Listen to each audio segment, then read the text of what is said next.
नमस्कार नन्स, मैं डॉक्टर रुचि पांडे उत्तराखंड मुक्त विश्वविद्यालय के रसायन विज्ञान विभाग से आज MSc CH 603 का कोर्स जो है हमारा, उससे metal nucleic acid interaction and classification of element according to their action in the biological system, जो हमारा यूनिट 3 था, उसका सेकंड पार्ट लेके आई हूँ। इससे पहले मैंने आपको इसमें बताया था कि इसेंशियल और ट्रेस एलिमेंट क्या होते हैं और उनकी इंपॉर्टेंस क्या होती है, उनमें कौन कौन सी कैटेगरीज होती हैं और किन एलिमेंट को हम इसेंशियल में और किन को हम ट्रेस एलिमेंट में रखेंगे। इससे पहले वाली वीडियो में मैंने आपको ये सारी चीजें डिस्कस कर चुकी हूँ कि कौन से इसेंशियल एलिमेंट होंगे, कौन से ट्रेस एलिमेंट होंगे। आज हम आपको बताएंगे कि मेटल्स, इसेंशियल ट्रैक एलिमेंट के अलावा ये जो मेटल्स होते हैं, जो हम इसेंशियल कहते हैं या नॉन इसेंशियल मेटल्स बोलते हैं या ट्रेस एलिमेंट बोलते हैं, वो जो एलिमेंट्स होते हैं वो क्या होते हैं, मेटल के साथ कॉम्प्लेक्स बना के मेडिसिन पर्पज के लिए यूज होते हैं। ये हमारा MSc CH 603 का ही पार्ट 2 है। किस तरह से वो कॉम्प्लेक्स बनाने की क्षमता रखता है, किस तरह से वो मेडिसिन कॉम्प्लेक्स बनाते हैं जो जीवन रक्षी दवाइयां होती हैं। अनेक जैव धातु समन्वय स्थल, जिसे हम मेटल कहते हैं, मेटल कॉम्प्लेक्स मेडिसिन, जैव प्रणालियों में ना पाए जाने वाले धातु एवं यौगिकों को एक अनूठी भूमिका प्रतीत होती है। मौखिक रूप से दी जाने वाली दवाइयां इसलिए पसंद की जाती हैं क्योंकि वो इंजेक्शन से जुड़े तनाव और जोखिम को रोकती हैं। रेडियोधर्मी टेक्टेरियम जैसे इनऑर्गेनिक मेटल का उपयोग बीमारी या क्षति के निदान के लिए किया जाता है। इसी तरह से जो एक इंपॉर्टेंट मेटल है, जैसे कि आयरन है, क्या होता है, सेंटर मेटल की तरह लिगेंड के साथ जुड़कर एक डिफरेंट टाइप का कॉम्प्लेक्स बनाता है, जो कि आयरन ओवरलोड शब्द के रूप में मेडिसिन साइंस में बोला जाता है, जो दुनिया की एक आबादी के बहुत बड़े हिस्से को प्रभावित करता है। यह ध्यान रखना महत्वपूर्ण है कि अपने महत्व के कारण एक आयरन एक संभावित खतरनाक तत्व के रूप में भी जाना जाता है। वैसे तो आयरन बहुत इंपॉर्टेंट चीज है, आयरन की दवाइयां होती हैं, आयरन की हम कढ़ाई में खाना खाते हैं, आयरन के बर्तन में हम खाना पकाते हैं, तो बहुत इंपॉर्टेंट चीज है बॉडी के लिए। लेकिन एक लिमिट के साथ, एक गलत तरीके से लिगेंड के साथ जुड़ने के कारण एक खतरनाक तत्व के रूप में माना जाता है। विशेष रूप से आयरन ऑक्सीजन के साथ प्रतिक्रिया करते समय हानिकारक रेडिकल बनाने की क्षमता के कारण कई बार हानिकारक तत्व में माना गया है। इसकी मात्रा आमतौर पर विनिमय प्रणाली द्वारा बारीकी से नियंत्रित की जाती है और आनुवंशिक बीमारियों के परिणाम स्वरूप कई लोगों में इसके नियंत्रण की कमी आती है। धातु, ion, protein, nucleic acid, lipid, कई अनेक अणुओं के साथ यह समन्वय करते हैं, यानी कि बॉन्डिंग करते हैं, और डीएनए को पोटेशियम और मैग्नीशियम के अपने फॉस्फेट समूह के साथ कमजोर कॉम्प्लेक्स द्वारा स्थिर किया जाता है। इसी तरह से एक मेटल और है, कॉपर, जिसे डी ब्लॉक का एलिमेंट कहा जाता है। डी ब्लॉक का मेटल है, सॉफ्ट मेटल आयनों के साथ बंध द्वारा स्थिर किया जाता है। कहने का मतलब है ये जो मेटल्स होते हैं, पॉजिटिव पॉइंट ऑफ व्यू से तो इंपॉर्टेंट हो तो ये, लेकिन नेगेटिव पॉइंट भी इनका बॉन्डिंग पर डिपेंड करता है। कौन कौन से मेटल चिकित्सा क्षेत्र में कॉम्प्लेक्स बनाने की क्षमता रखते हैं और कौन कौन से मेटल का आज तक प्रयोग करके कई दवाइयां बना के बेनिफिशियल तरीके से यूज किया जा सका है। उनमें हमारे पहला जो मेटल कॉम्प्लेक्स है, मैं बता रही हूँ, सिस्प्लेटिन, जिसका यूज कैंसर रोधी दवाइयों में किया जाता है। 1969 में बी रेसनबर्ग और उनके सहकर्मियों ने सरल वर्गाकार प्लेनर प्लेटिनियम का कॉम्प्लेक्स बनाया, जो सिस डाइएमाइन क्लोरोप्लेटिनम या सिस्प्लेटिन के नाम से जाना जाता है। यह एक इम्पोर्टेंट ट्यूमर रोधी गतिविधि के रूप में खोजा गया है। इस यौगिक का उपयोग ट्यूमर कोशिकाओं का तेजी से विभाजन जो होता है उसको रोकने के लिए और कीमोथेरेपी एजेंट के रूप में किया जाता है। कीमोथेरेपी शरीर पर तेजी से विकसित होने वाले कैंसर कोशिकाओं को रोकने के लिए डिजाइन की गई कैंसर रोधी दवाई में यह प्लेटिनम कॉम्प्लेक्स एक बहुत इंपॉर्टेंट कॉम्प्लेक्स के रूप में माना गया है, क्योंकि इसमें सिस पोजीशन पर डोनर के साथ कम से कम एक कॉम्प्लेक्स गतिविधि का एक अनिवार्य हिस्से के रूप में प्रेजेंट होता है। प्रोटॉन NMR अध्ययन से यह देखा गया है कि प्लेटिनम एक तेजी से बढ़ते हुए ट्यूमर को आसानी से क्विनोइड बेस की जोड़ी के N7 परमाणु के साथ बांधता है, जिससे क्लोराइड लिगेंड को पहले से ही पानी के अणु और डीएनए बेस द्वारा प्रतिस्थापित कर दिया जाता है। सिस्प्लेटिन डीएनए पर 2 गैल्वेनिक बेस N7 के N परमाणु के साथ परस्पर क्रिया करता है और आमतौर पर एक ही स्ट्रैंड के बीच उनके बीच में ग्वानिन बेस की स्थिति में कभी कभी सिंगल स्ट्रैंड पर भी होता है। इसलिए सिस्प्लेटिन द्वारा हमले के लिए एक मजबूत साइट प्रदान करता है। डबल स्ट्रैंड डीएनए के बेस पेयर के साथ यह हाल में के अध्ययन से सुझाव किया गया कि प्लेटिनम का बॉन्ड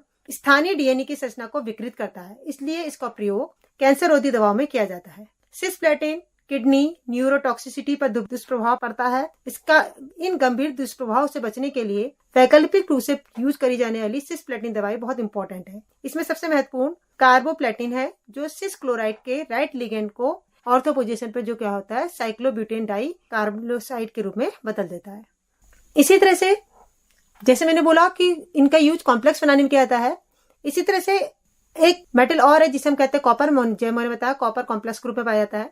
कॉपर की अधिकता के कारण विल्सन रोग बॉडी में हो सकता है। यह आनुवंशिक रोग का एक हिस्सा है। विल्सन रोग से पीड़ित रोगियों में तांबे का भंडारण ज्यादा और प्रोटीन का स्तर कम होता है, इसलिए तांबे को सामान्य स्तर पर सहन नहीं किया जा सकता। विल्सन रोग यकृत, तंत्रिका तंत्र तथा आंखों की कॉर्निया में भूरे या हरे रंग के छल्ले के रूप में दिखाई देता है। कॉपर की अधिकता यानी कि तांबे की अधिकता के कारण इसको दूर करने के लिए चिलेटिंग लिगेंड का प्रयोग किया जाता है, और जिसमें सबसे अच्छा चिलेटिंग लिगेंड डाइपेनिसिलेमाइन है। परंतु कॉपर का एक इम्पोर्टेंट चीज ये है कि कॉपर पर एक जब प्लस चार्ज होता है और कॉपर पर 2 प्लस चार्ज होता है के साथ ही बहुत अच्छा कॉम्प्लेक्स बनाता है, जिसका रंग गहरा बैंगनी होता है, और यह डीपेनिसिलेमाइन का सल्फा हाइड्रिक समूह के रूप में कॉपर कॉम्प्लेक्स के रूप में पाया जाता है। इसी तरह से एक इम्पोर्टेंट मेटल आयन जो कॉम्प्लेक्स के रूप में पाया जाता है, गठिया के रोग को दूर करने के लिए यूज किया है, जिसमें है गोल्ड और सिल्वर।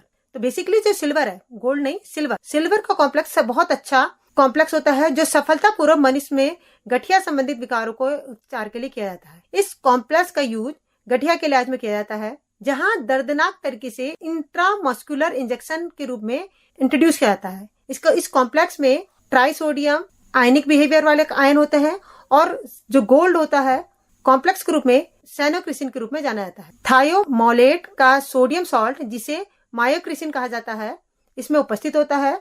और हाल ही में एक अन्य यौगिक जो विकसित किया गया है, इसका फायदा यह है कि यह मौखिक रूप से भी यूज किया जा सकता है। कहने का मतलब है कि ये मेटल कॉम्प्लेक्स जो आपके हैं, ये हमारी बॉडी में होने वाले कई रोगों के उपचार के लिए बहुत ही इंपॉर्टेंट रोल प्ले करते हैं। जैसे कि मैंने आपको बताया आयरन का यूज, कॉपर का यूज, और इसी तरह से गठिया रोग में गोल्ड का यूज और किया जाता है। गोल्ड मेटल कॉम्प्लेक्स का यूज किया जाता है। ऐसे ही एक और रोग है साइड्रोसिस रोग, जो कि लोहे के अत्यधिक सेवन से साइड्रोसिस नामक समस्या हो जाती है। तो मैंने आपको बताया भी इससे पहले कि iron is the very important metal for the human being, क्योंकि हीमोग्लोबिन के साथ हीमोग्लोबिन की प्रोसेस में जो आपका होता है आयरन का बहुत इंपॉर्टेंट रोल प्ले होता है। लेकिन किसी भी चीज की अति सही होनी होती है। इसी तरह से साइड्रोसिस जो रोग होता है वो क्या होता है, लोहे के अत्यधिक सेवन से यूज किया जाता है, अत्यधिक सेवन से उत्पन्न होता है।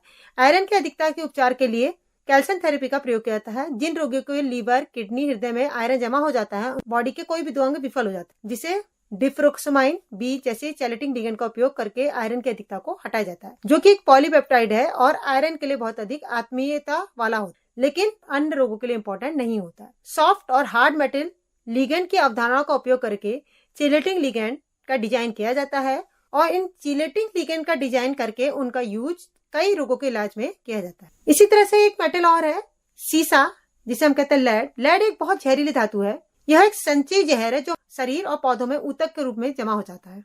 सीसा यौगिक ऑर्गेनॉइड जैसे टेट्राइमाइन लेड के रूप में अत्यधिक विषैला होता है, और सांस लेने और निगलने जैसी समस्या त्वचा के संपर्क में आने पर ये रोग क्या होता है, ये जो सीसा होता है बॉडी के कई पार्ट को क्या करता है, इफेक्टिव करता है। सीसे की विषाक्तता से सीसे के आयनों की ऑक्सीडेटिव तनाव OH रेडिकल और पेरोक्साइड उत्पन्न करने की क्षमता के कारण होता है, जिससे DNA और न्यूरॉन को क्या होता है, नुकसान होता है। सीसे की विषाक्तता के जो मेन कारण है, सीसे का बॉडी के अंदर इकट्ठा हो जाना या किसी कारण से बॉडी के अंदर इंट्रोड्यूस हो जाना, जिसके कई लक्षण दिखाई देते हैं, जैसे कि एनीमिया, भूख न लगना, सिर दर्द, तंत्रिका तंत्र में विकार, मस्तिष्क की क्षति, यकृत, गुर्दे, पित्ताशय संबंधी, और बेसिकली जो मेन है वो त्वचा संबंधी जो रोग होता है वो सीसे का मेन साइड इफेक्ट है। तो सीसे के उपचार, सीसे की विषाक्तता के उपचार के लिए भी कॉम्प्लेक्स आयन यूज किया जाता है।